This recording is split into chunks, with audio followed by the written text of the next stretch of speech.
تو پھر ان سارے اصولوں کو مد نظر رکھتے ہوئے وہ 3663 احادیث جو فتاوی رضویہ میں آج ہمیں ملتی ہیں ان کو نقل کرنا اور ان سے استدلال کرنا، یہ اس بات کی بالکل واضح دلیل ہے کہ اعلیٰ حضرت کو حدیث میں زبردست مہارت حاصل تھی۔ یہ کتاب اعلیٰ حضرت نے فن تخریج پر لکھی ہے، اور یہ ایسی کتاب ہے کہ اس کی بنیاد پر یہ کہنا غلط نہیں ہوگا کہ اعلیٰ حضرت اس علم کے بانی ہیں۔ یہ لکھنے کے بعد اعلیٰ حضرت آگے لکھتے ہیں کہ ان کو یاد رکھ لو، کیونکہ یہ جو میں بیان کر رہا ہوں یہ تم کہیں اور نہ پاؤ گے۔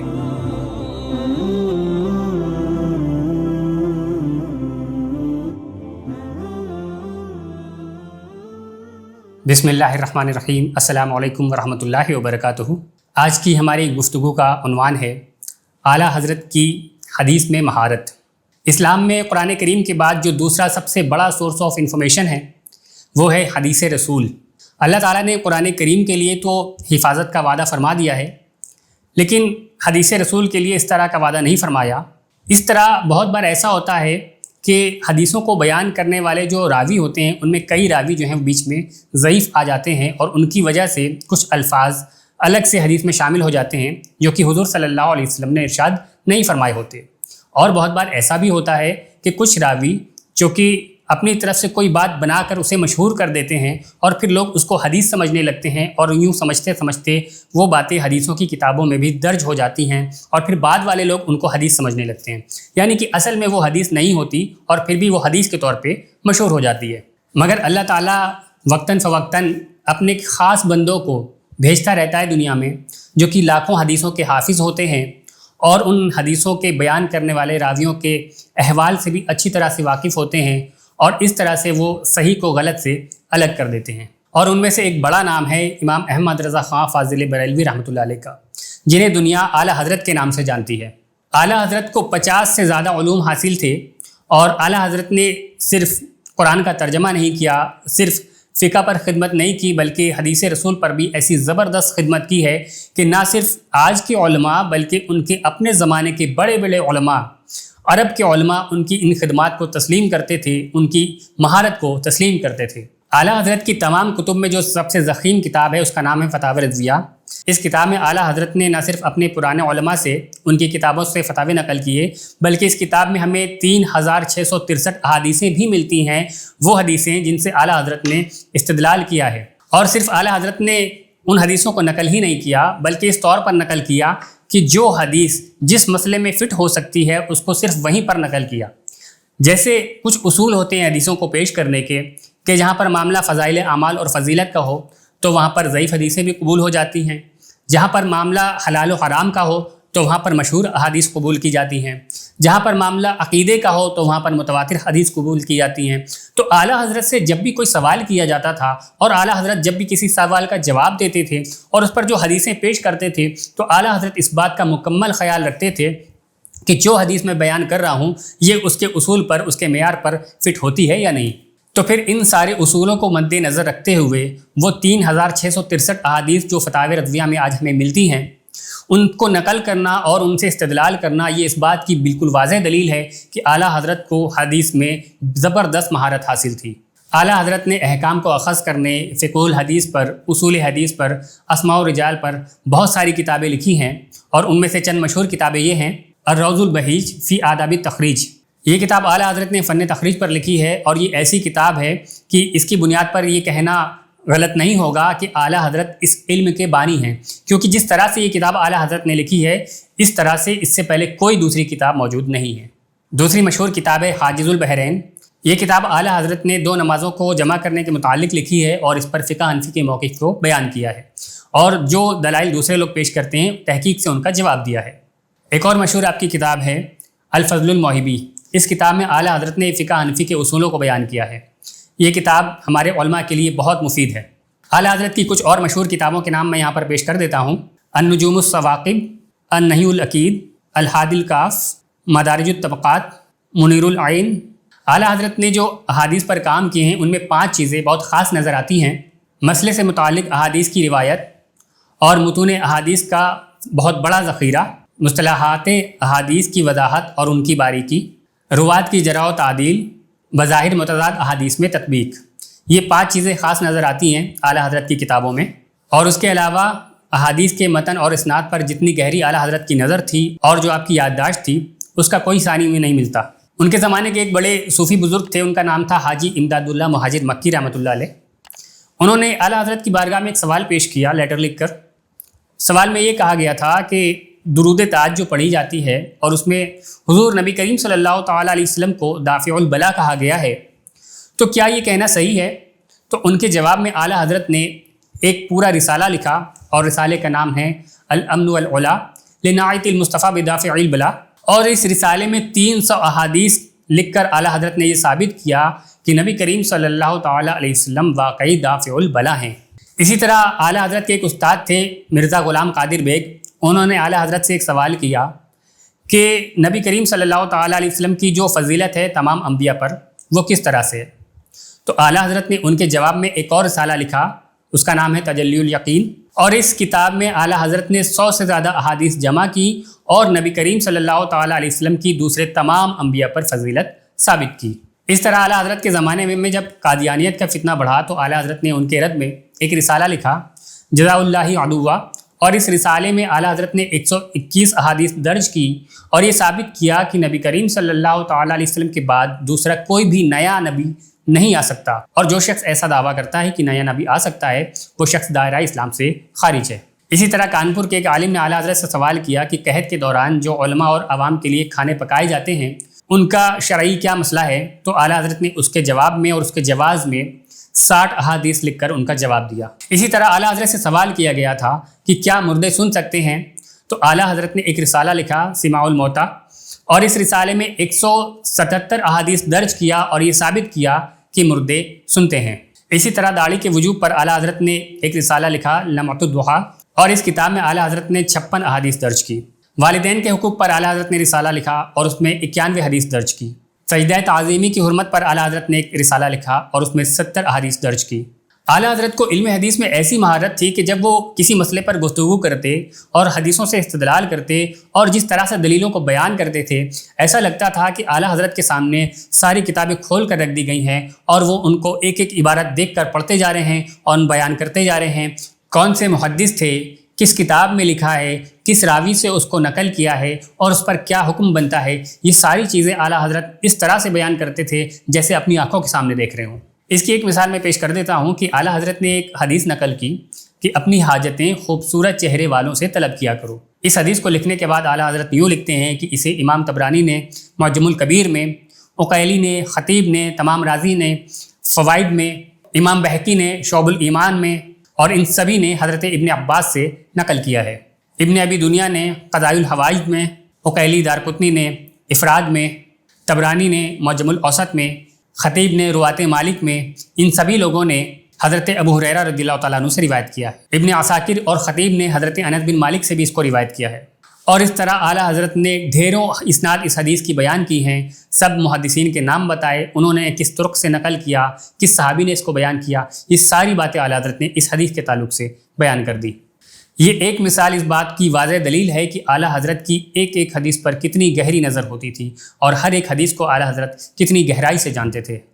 اعلیٰ حضرت کی صلاحیت میں سے ایک اور بڑی صلاحیت ہے کہ وہ متون کا استخصار کرنا بھی جانتے تھے، یعنی کہ کسی ایک مسئلے پر حدیث پیش کرتے اور اس کے چھوٹے چھوٹے ٹکڑے جو مختلف احادیث میں مختلف طرق میں آتے تھے ان کو ایک جگہ پر جمع کرتے، ان سب کے حوالے وہاں پر نقل کر دیتے تھے کہ یہ میں نے کن کن کتابوں سے اس مکمل عبارت کو نقل کیا ہے۔